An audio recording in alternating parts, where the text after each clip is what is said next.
pequenos gestos, sermos mais desafiados e termos mais atenção àquilo que os pequenos gestos anónimos muitas vezes podem indicar? Os pequenos gestos fazem toda a diferença na relação. Ou seja, nós vivemos hoje, por isso é que a quantidade já não importa. Não interessa só se tenho 50 ou 100 ou 200 pessoas numa missa ou 500 pessoas. Se essa missa essa Eucaristia está a dar vida a estas pessoas e se estas pessoas são capazes de gestos concretos. Os pequenos gestos são muito importantes, contudo uma sociedade precisa de grandes gestos. E os grandes gestos não são apenas a soma dos pequenos gestos. O Papa Francisco, com pequenos gestos, faz grandes gestos.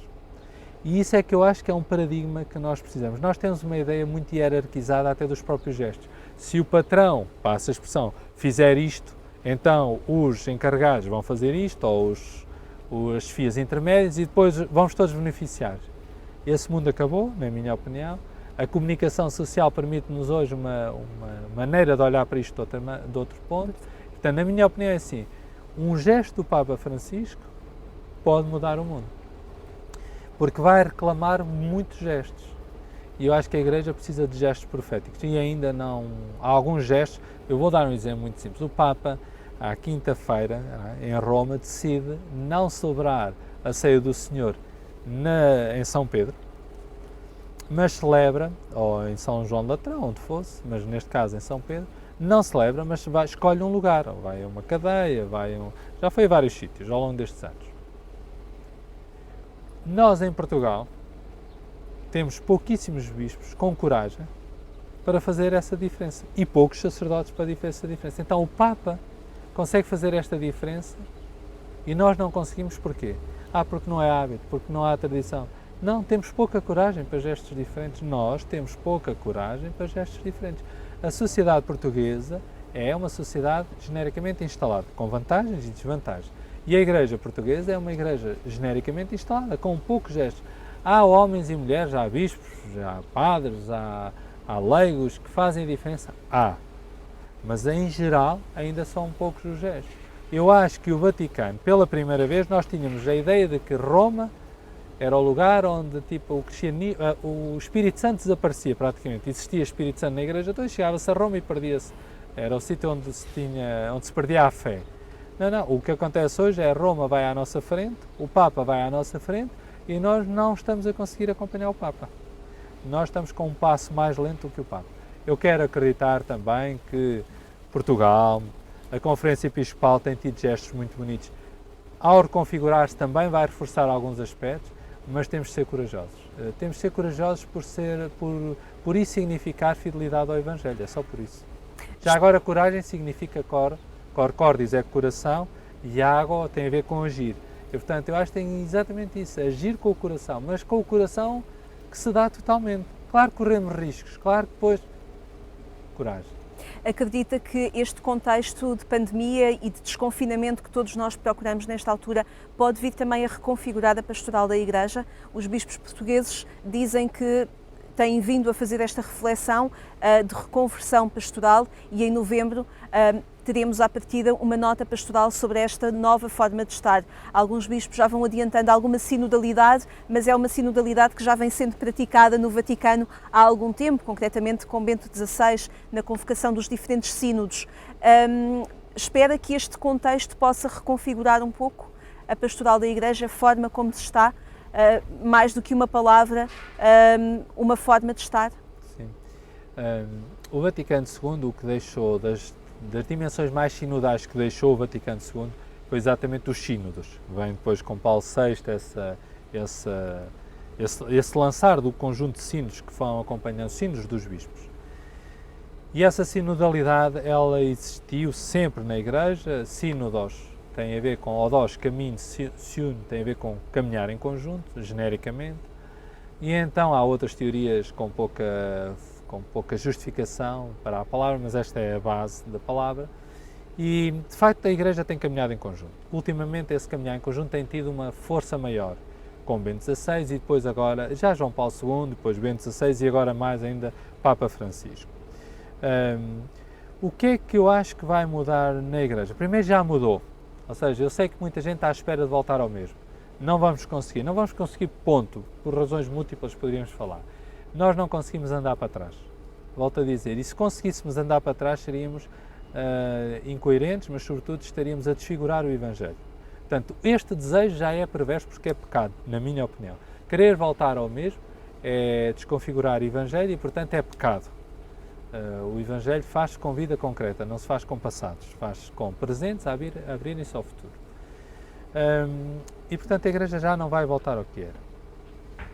2020 ou 2019, 20 não vai ser igual a 2021.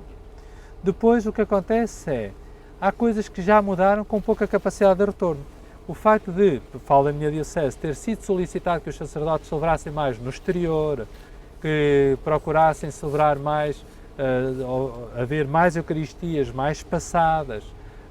Há coisas que já vão reconfigurar a pastoral, quando abrir a porta, para essa expressão, no novo normal, e este novo ano pastoral pode já, para alguns, significar isso, já não é igual. O início do ano pastoral do ano passado é diferente do início do ano pastoral deste ano. E não é normal, não é igual em muitas coisas. Vai haver mais sinodalidade, vai pelo menos haver mais consciência dessa necessidade. Mas até que ponto é que isso é operativo? É muito duro, é mais fácil não haver sinodalidade. Se soubesses o que custa obedecer, mandar melhor, preferias obedecer, não era? Frases de outro tempo. A sinodalidade dá muito trabalho. Agora, a sinodalidade é a única maneira de sermos capazes de crescer, de construirmos juntos. E sempre que nós não formos sinodais, nós não vamos conseguir envolver as pessoas.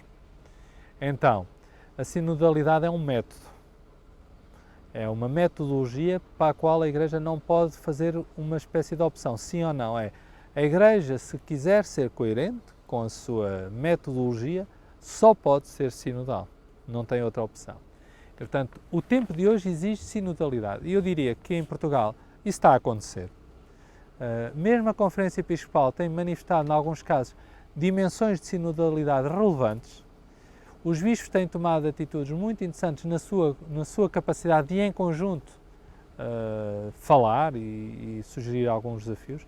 Eu diria que essa sinodalidade hoje é mais fácil e é mais possível, é mais desejável e está a acontecer mais.